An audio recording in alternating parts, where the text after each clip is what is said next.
hands were bound, and I was surrounded by figures in black robes.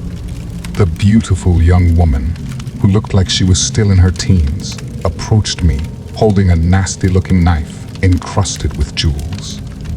"Please don't do this," I said. She flashed a wicked grin and raised the knife over me, holding her breath for a moment before she plunged it toward my chest. 12 hours earlier, I'd never been a big fan of trucks. Why I drove one for a living was beyond me. I think it started out like so many other things. You just think you'll do it for a while, and the next thing you know, 10 years have passed and you're still doing the same thing.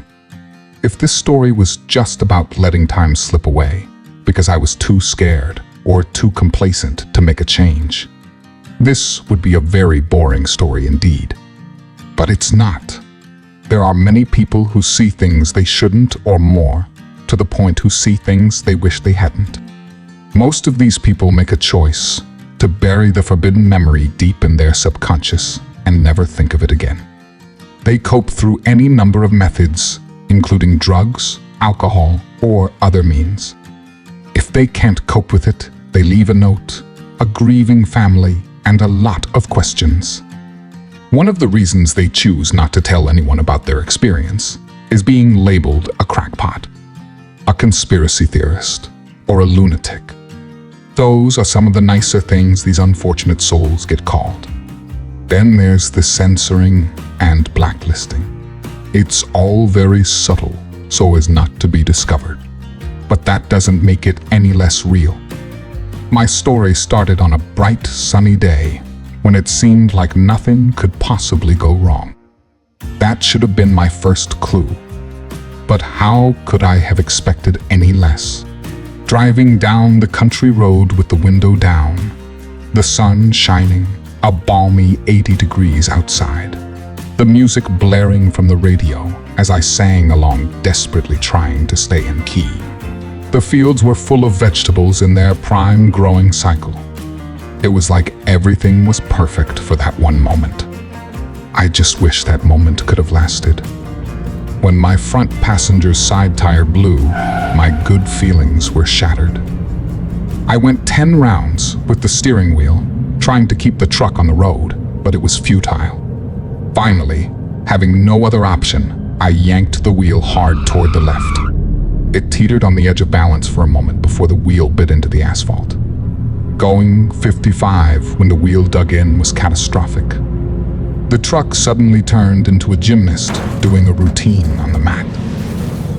Fortunately, I had already delivered my parts for the day. If not, I would have worried about a drive shaft or a transmission flying through the plywood wall that separates the cab from the back of the box truck and turning me into a bloody pancake. I think I had enough to worry about as the truck flew through the air, taking me with it. Everything seemed to move in slow motion as the truck's momentum turned it sideways and started it rolling. I had no idea how many times it flipped. I just knew how hard I was praying and how tightly I gripped the steering wheel. When it finally stopped and settled, the truck was sitting back on its wheels. I thanked God for small favors and for keeping me safe. I won't say I went unhurt. When you're flipping through the air, everything in the cab becomes a missile. I got hit by my water bottle, my bag of potato chips, my phone, even my lunchbox tagged me a couple of times. I was sure I would have bruises when I got home. After the truck settled, I turned off the engine, unbuckled my seatbelt, and slowly climbed out of the cab. My first few steps were tentative, making sure everything worked and nothing was broken. After I stretched and felt around for injuries, I took a slow lap around the truck. 3 of the 4 tires were flat, with the rear driver's side being the only holdout. There was dripping coming from underneath that seemed like different liquids mixed together. I decided it would be a good idea to get whatever I was going to salvage out of the cab quickly, just in case one of those liquids happened to be gasoline. I grabbed everything I could and went down the road 50 yards or so before setting the armful of stuff down on the berm. I sat down in the grass along the road and looked at the truck. I could see the top had been bent, It looked comical, as if it was leaning over and needed help to stand up straight. Thinking of that reminded me that I needed help. The road wasn't very well traveled. It was a 2-lane country road I had been driving on for nearly an hour, and I hadn't passed more than a handful of cars. I dug through my pile of rescued items and found my phone. I really wish I hadn't. The screen was splintered. I tried to turn it on, but it was no use. I wouldn't be calling anyone with it ever again. I looked up the road and down, but all I could see were endless miles of corn growing in the field. I hadn't seen a house for a while, so I decided I would walk in the direction I'd been going. I gathered what was useful and stowed it in my pockets. The rest went in my lunchbox, and off I went looking, every bit like a kid walking home from school. The walk worked the stiffness out of my limbs and revealed whatever injuries I had were minor. It had been 20 minutes, and I was beginning to wonder if anyone lived on this road when out of nowhere a house appeared. It looked old and run down, but it was better than nothing. I turned up the long driveway, hoping the residents were friendly, and I wasn't about to have my torso redecorated with buckshot. Just then, I passed a no trespassing sign nailed to a tree beside the driveway. I hesitated and considered turning back to look for the next house when I saw a man coming towards me on a tractor. It was already too late. He pulled up beside me and killed the engine. He was big, wearing overalls, which he filled with a belly, but I could see bulging arms from a lifetime of hard work. His silent stare made me feel the most uncomfortable I had in a long time. "Afternoon," I said, waiting for some response. He continued staring, as if I were some alien being that had wandered onto his property. "I had a little accident back the road a couple of miles, and I was wondering if I could use your phone to call a tow truck." He leaned over and spit off the side of the tractor. "That's so?" he said. "Yeah, unfortunately," I said. "A tire blew out on me, and I lost control." "Ah," he said. He eyed me up and down, making me feel more than a little uncomfortable, then started the tractor and turned it back toward the house without a word. Since I was still alive and hadn't heard any banjos playing, I decided this was his idea of a yes. I followed along behind the tractor as we headed toward the house. Not once did he look back to see if I was following. When he got to the front of the house, he yelled inside, "Darlene." Immediately, an overweight, middle-aged woman appeared in the doorway wearing a ragged dress with an apron over it.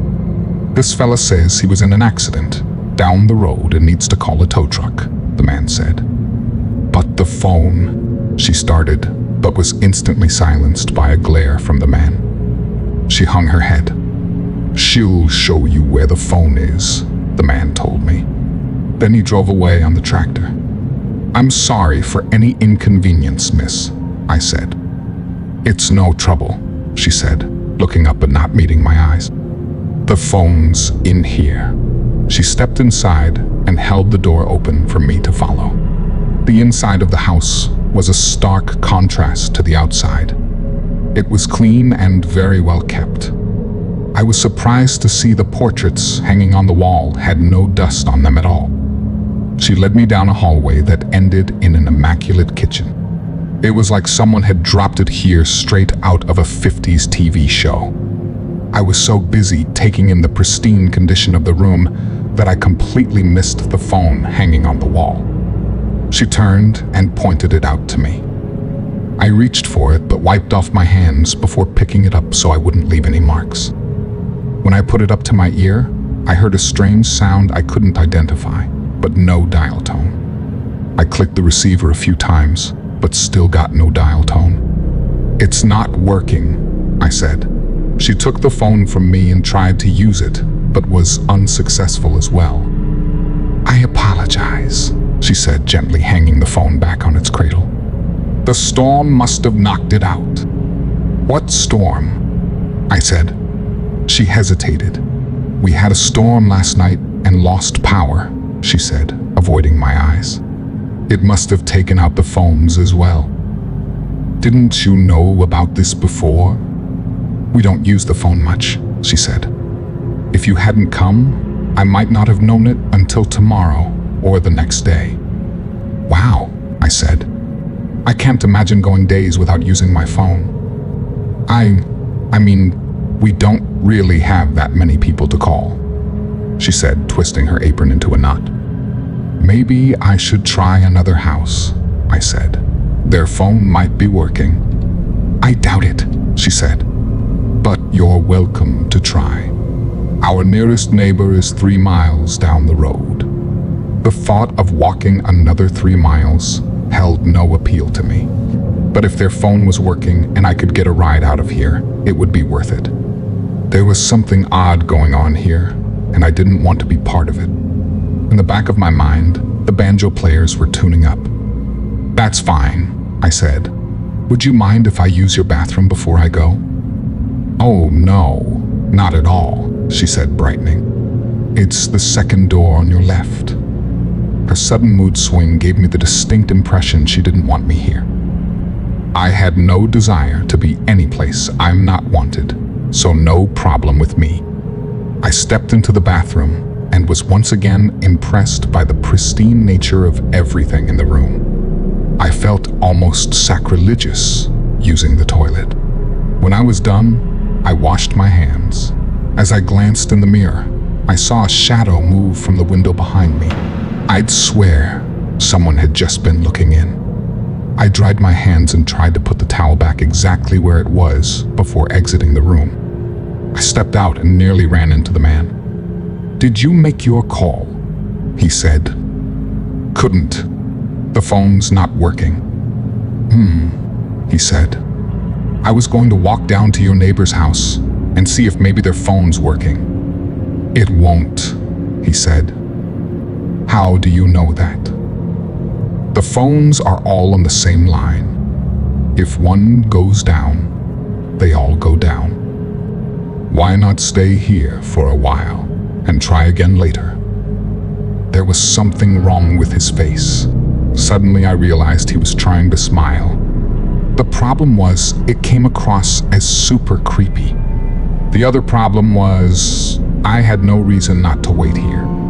No reason I could put my finger on. No reason, except the creeping suspicion in the back of my mind that something wasn't right here. But how do I tell that to a farmer who's half again my size and looks like he could bend me into a pretzel? Sure, I'll stick around for a bit, I said, wearing my friendliest smile.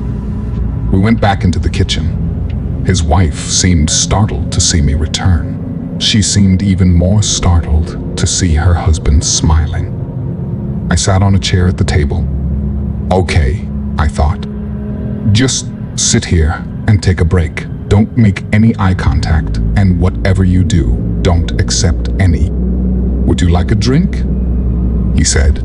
Sure, my mouth said, making my mind say, you dumbass.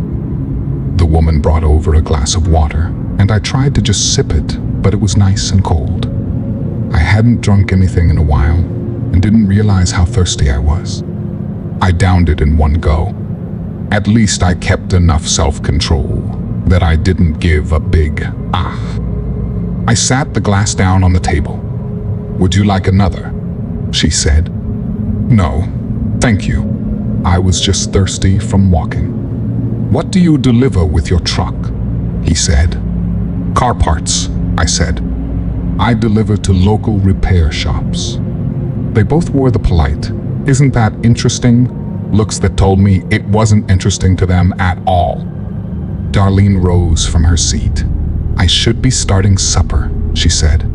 Would you like to stay and have supper with us? Oh no, I don't want to trouble you, I said. It's no trouble, the man said. I really should be going. Where? He said. Why don't you have supper with us? And you can try the phone again after. That sounds great, but we're not good enough for you to spend time with, he said. That's not at all what I was going to say. I stood there, his glare burning through me. Of course, I'll stay for supper. His hardened facial expression melted into a smile. "Great," he said. "I'll go wash up in the upstairs bathroom, and you can use the one down here." I smiled, but my mind was screaming, "What did you get us into?" I followed him out of the kitchen and went into the bathroom while he went upstairs. I could hear the steps creaking under his weight as he ascended. I stood there holding the bathroom door, looking at my escape, the front door a handful of steps away. But where would I go? Back out on the road where he could easily find me. Maybe I could flag down a passing car before he knew I was gone. But then again, who knew when a car would go by? This wasn't exactly the interstate. In the end, I gave up and went into the bathroom to wash up. Not knowing exactly what that meant other than washing my hands, I decided to wash my face too, just in case. As I dried my face, I saw the shadow in the window again. I tried to play it cool and put the towel back on the rack, then slid over toward the window and darted toward it. The shadow was too quick and disappeared before I could get a look. I came back over to the mirror and stared into the tired eyes of a man in his late 30s who had traded his dreams for a secure job. "You must be crazy," my reflection said. "Why don't you crawl out that window and get away from here?" I turned and looked at the tantalizing window. When I turned back to the mirror, my reflection was still there. "You want me to take the risk of escaping while you sit nice and comfy in your frame?" I said. "Why don't you escape?" My reflection glanced at the window but didn't make a move toward it. "That's what I thought," I said to the reflection. I stepped out of the bathroom and was greeted by the most delicious smell. I glided into the kitchen and drank in the smell of glorious food. "What's that amazing smell?" I said. Darlene jumped and turned around, brandishing a large spoon in self-defense. "I'm sorry, I didn't mean to scare you," I said. "It's all right," she said, her cheeks turning red. "I'm not used to anyone coming to the kitchen until I call for them. Do you need any help?" "Help?" she said, looking at me like she didn't understand the word. "Yeah, help, like with setting the table," I said. "Oh no, I always take care of that," she said. "But thank you." I went to the table and sat down, watching her glide through the kitchen with practiced ease.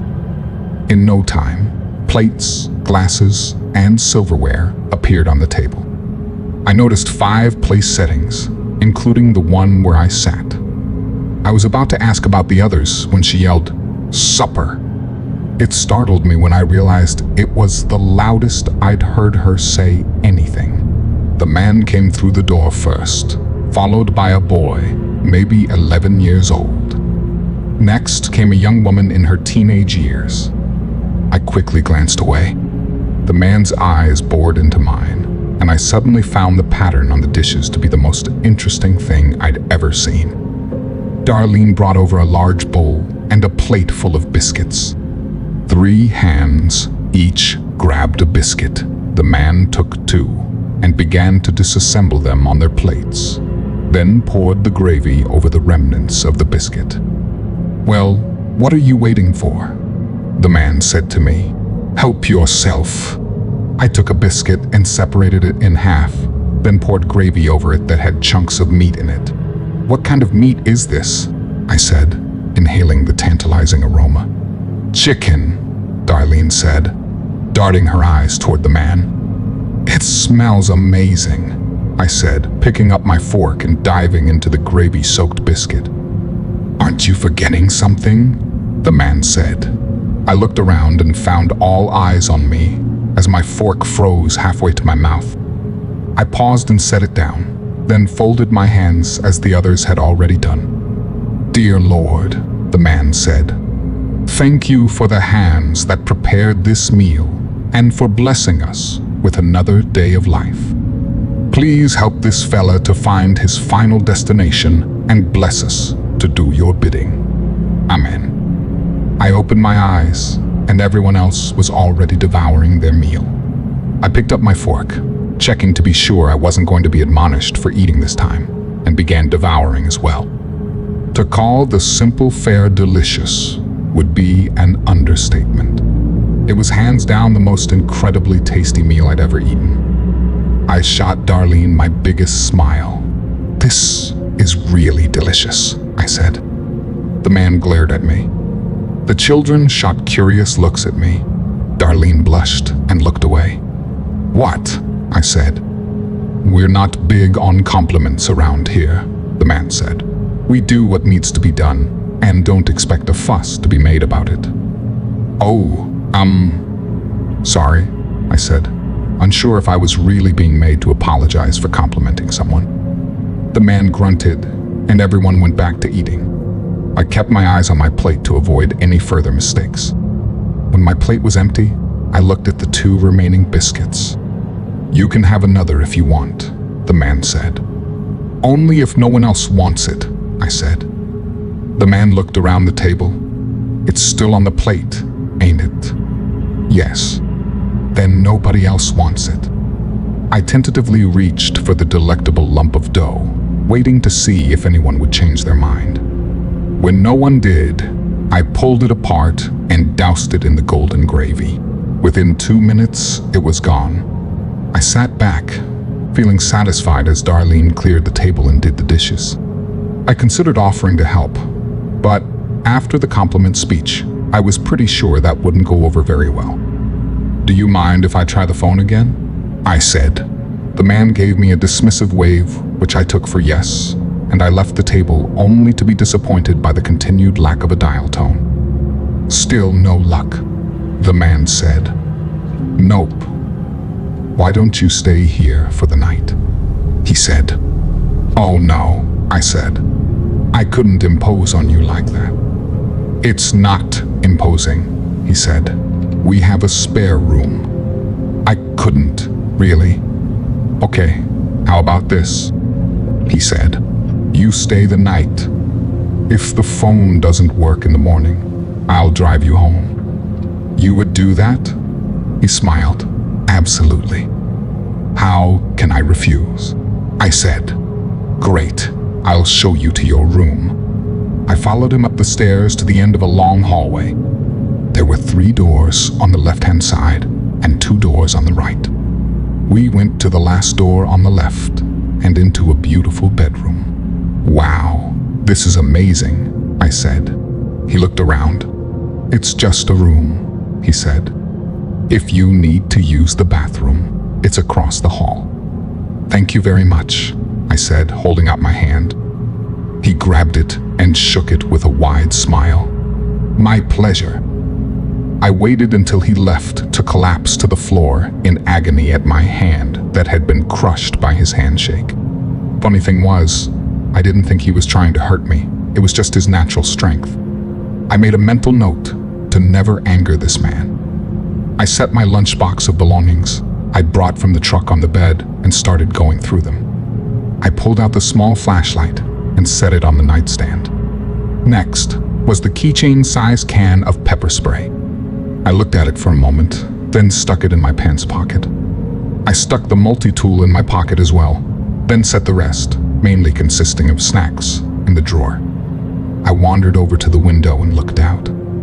It must have faced the back of the house, because all I could see was a barn and a lot of field. The boy and the man were out there busying themselves with chopping firewood and throwing it on a pile. I didn't think too much of it since it was July and winter would be here soon enough. The sun was almost down, and with it, my last thoughts of going back to the truck or trying to walk to another house. I'd heard stories about things that roamed the countryside in the dark.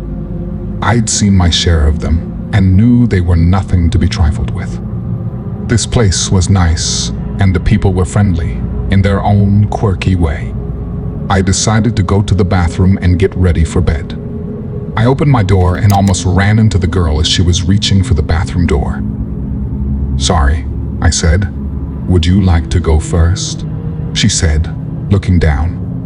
"No, you go ahead." She looked at me for a moment and grinned. I backed into my room and closed the door. I searched the room, looking for anything to entertain me. There was no TV, no radio, nothing to distract me. In desperation, I opened a drawer and a Bible stared back at me. I shrugged. Maybe the good book will help me keep my mind off bad things. I flipped it open, stopped on a random page, and read James 1:14.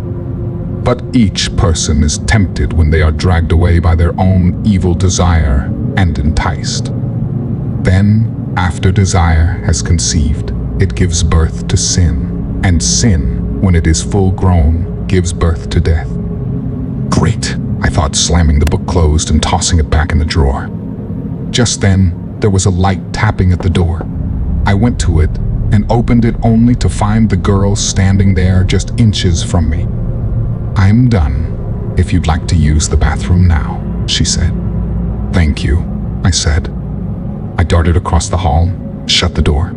5 minutes later, I opened the door to go back to my room, but found the way blocked by the man. He stared down at me. "Enjoying yourself?" he said. "I'm sorry," I said, starting to sweat. "Is the room okay? Are you enjoying yourself?" "Oh, yes, very much, thank you." He smiled and nodded, then stepped into the bathroom and closed the door. I glanced down the hallway, and there stood Darlene. She saw me and stopped, then went into her bedroom.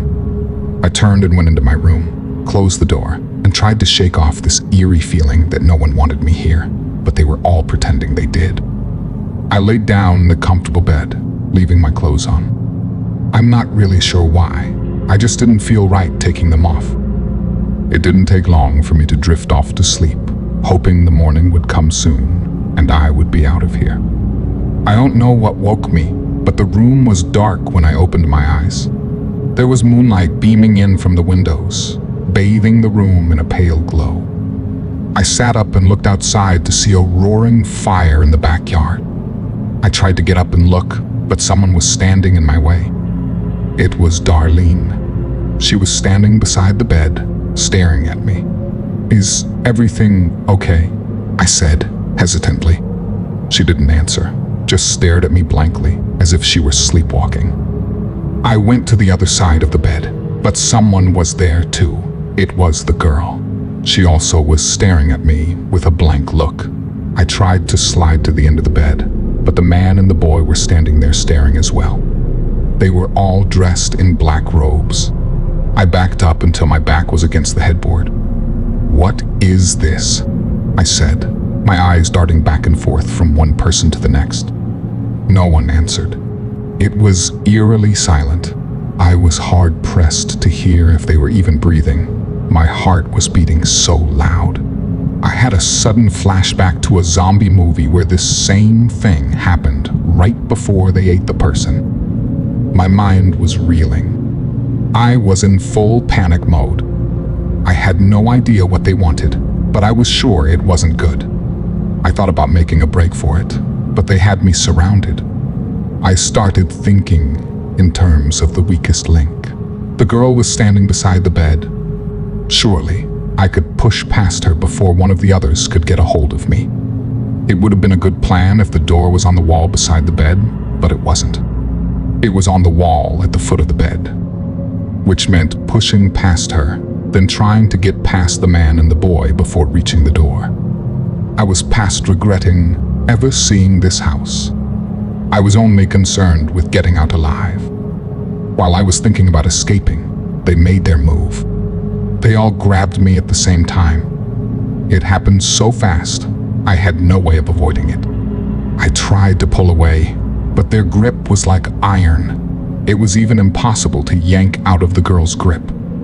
They held me down and tied my hands with rope. Then they lifted me out of the bed and walked me down the stairs.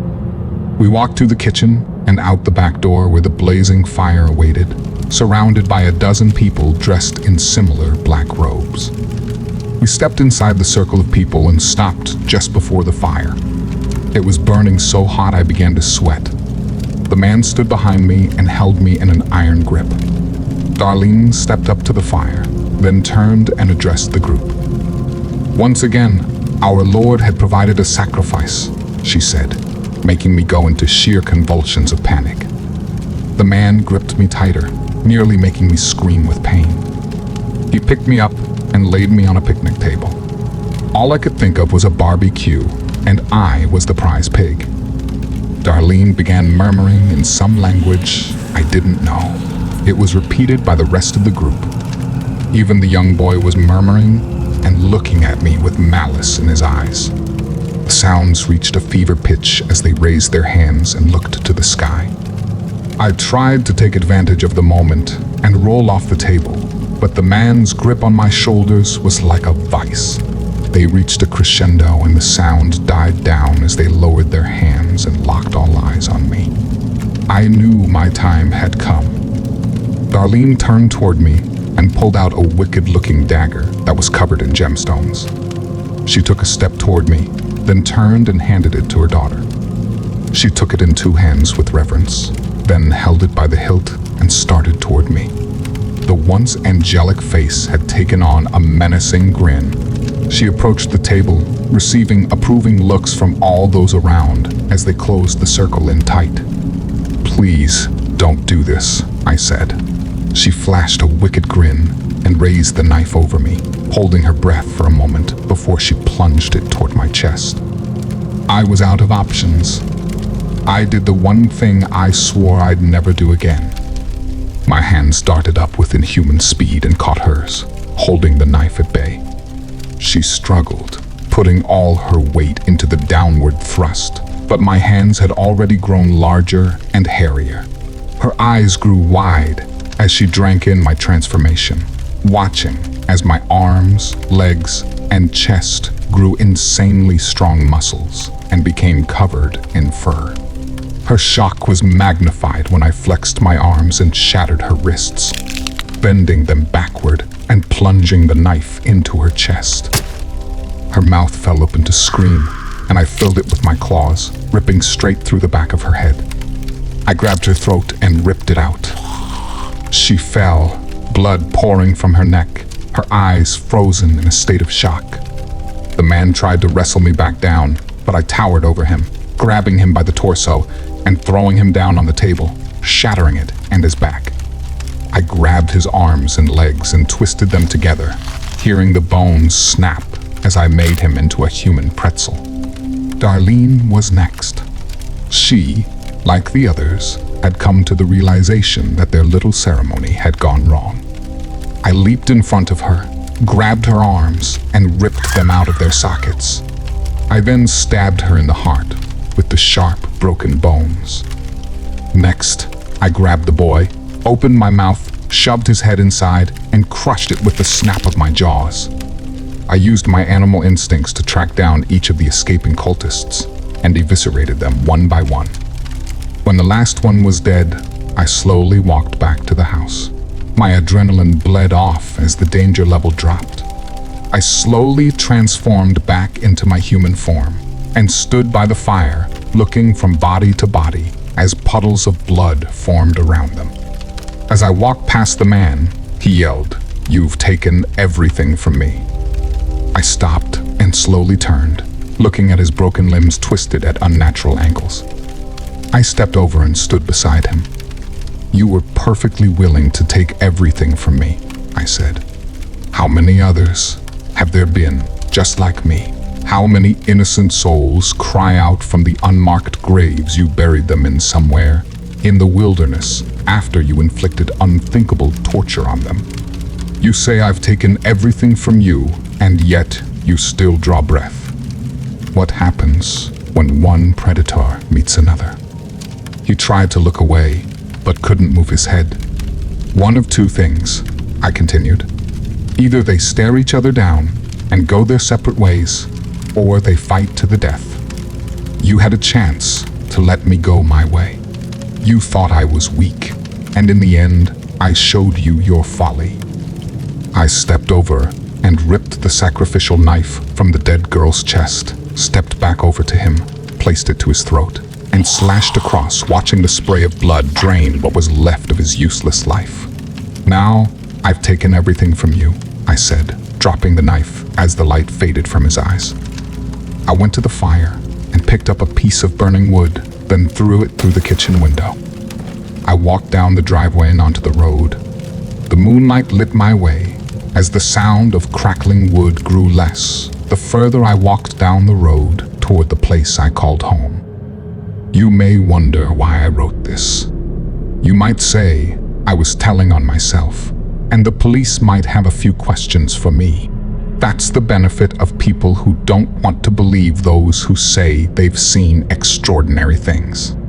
The truth remains, shrouded behind the mask of doubt and unbelievability. The real reason I wrote this is as a warning. Never take strangers for granted. You never know who or what they are. If you enjoyed this video, don't forget to like and subscribe to Descent into the Unknown for more terrifying stories.